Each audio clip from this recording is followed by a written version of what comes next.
विदाई हो रही थी और माँ अपनी बेटी को समझा रही थी, देख अब वही तेरा अपना घर है, रिश्ते निभा कर रखना, सबको अपना बना लेना, जो कहे उसे ना नहीं करना, हाँ जी करते रहना, तेरी सास बहुत अच्छी है, तुझे सब कुछ सिखा लेगी।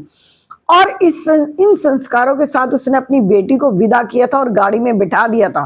फूलों से सजी थी गाड़ी और बेटी पहुंची थी, बहुत सारे सपने, हजारों सपने लिए, मन में सपने लिए गृह प्रवेश कर रही थी। गृह प्रवेश करने के बाद अगले दिन ही उसे सब कुछ हैरान कर देने वाला मिला था। क्या हुआ महारानी, अभी तक सोकर नहीं उठी है? ये पीहर नहीं, तेरा ससुराल है। सास की आवाज बाहर से आई थी। हड़बड़ाहट उठी थी कि शायद देर हो गई है। ज्यादा देर भी नहीं हुई थी, 7 बजे थे। 7 बजे इतना कोहराम घर के अंदर मचा हुआ था। हाँ, जल्दी जल्दी उठी थी, नहा धोकर तैयार हुई थी और सास बड़बड़ा रही थी, क्या हुआ, क्या आज एक कप चाय भी नहीं मिलेगी? ये कैसा घर था, पहला ही दिन था और पहले दिन ही उससे फरमाइशें शुरू हो गई थी।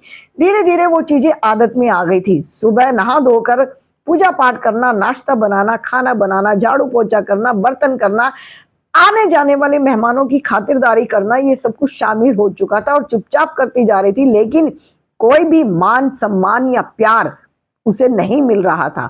करते करते परेशान हो चुकी थी, लेकिन कोई भी उसकी बात सुनने को तैयार नहीं था। पति से कुछ कहती थी तो वो एक ही बात कहता था, मैं अपनी माँ के खिलाफ एक शब्द भी नहीं सुनूंगा। ससुराल में आई हो, काम करना तुम्हारा फर्ज है।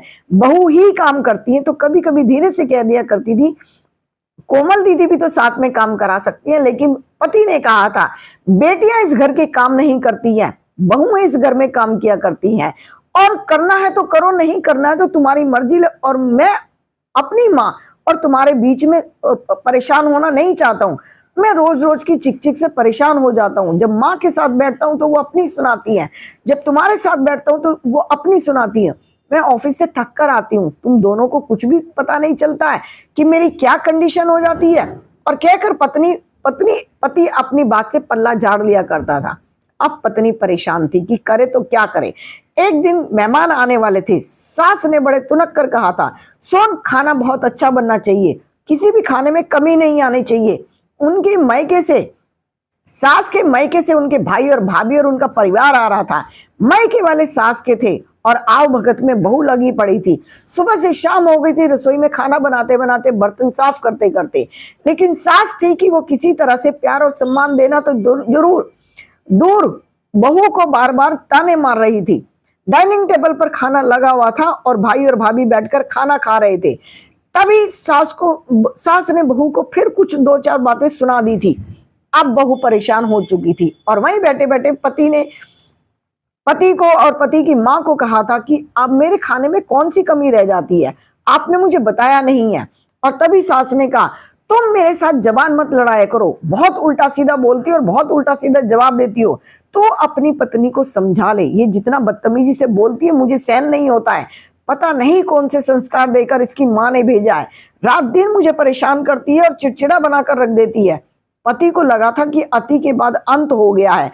पति ने तुरंत अपनी पत्नी को मेहमानों के सामने कहा था, एक काम कर, इस घर को छोड़कर अभी की अभी चली जाओ। आज अति हो चुकी थी। पत्नी ने अपना एक छोटा सा पर्स उठाया था और घर छोड़कर चली गई थी कि जिस घर को मैंने सुबह से लेकर शाम तक काम किया और सजाया संवारा, उस घर में मेरी कोई कदर नहीं है, तो यहाँ रहने से फायदा क्या। अपनी माँ को कॉल किया था और सीधा अपने मायके में पहुंच गई थी। माँ ने भी कहा था, कोई बात नहीं बेटा, शांत रहो। माँ, लेकिन मेरा अपना घर कब होगा, मैं तो ये जानना चाहती हूँ। यहाँ मायका मेरा अपना नहीं रहा, वहां ससुराल में मेरा अपना नहीं रहा। जो आपने कहा था मैंने हर काम वो किया था, लेकिन अब मैं अपना घर चाहती हूँ। तो माँ ने उसे तसल्ली दी थी, बेटा बहुत जल्द तेरा एक अपना घर होगा, और एक अखबार की कटिंग दी थी, जा बेटा तू यहाँ जाकर एक इंटरव्यू देकर आ। किस्मत की धनी थी, जाकर इंटरव्यू दिया था तो इंटरव्यू में सिलेक्शन हो गया और जॉब पर लग गई थी।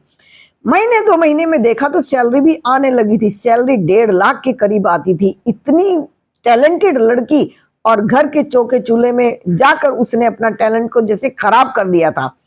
बहुत ही जल्दी उसने 1 साल के अंदर अपना एक फ्लैट खरीद लिया था और उस फ्लैट के अंदर सबसे पहले अपनी माँ को लेकर गई थी और माँ के साथ उसने कहा था, माँ देखो आज ये मेरा अपना घर है।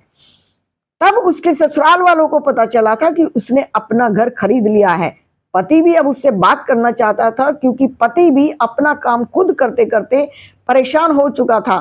सास के स्वभाव को भी समझ चुका था कि माँ ने बहुत बड़ी गलती की थी पत्नी को घर से निकाल कर, और फोन पर बात की थी, कैसी हो तुम? अच्छी हूं, ठीक हूं। तो कब आओगी? जी नहीं, अब मैं वहां कभी नहीं आऊंगी। अब मेरा अपना घर है, मेरा मान है, मेरा सम्मान है।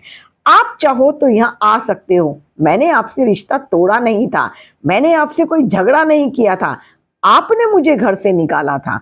मैंने भी अपने मान सम्मान को बचाने के लिए एक बहुत अच्छी कंपनी में जॉब कर ली थी, मेरी सैलरी बहुत अच्छी है। अगर आप चाहो तो आप मेरे पास आ सकते हो, लेकिन मेरे घर के अंदर, जहां से तुम्हें कभी निकाला नहीं जाएगा। पति शर्मिंदा हो चुका था और पति ने अपनी पत्नी से माफी मांग ली थी और कहा था, अगर तुम चाहो तो मुझे माफ कर दो और हम दोनों एक साथ रहना चाहते हैं। आज पत्नी अपने मान और सम्मान के साथ अपने घर के अंदर खड़ी थी और पति भी उसके पास वापस लौट आया था।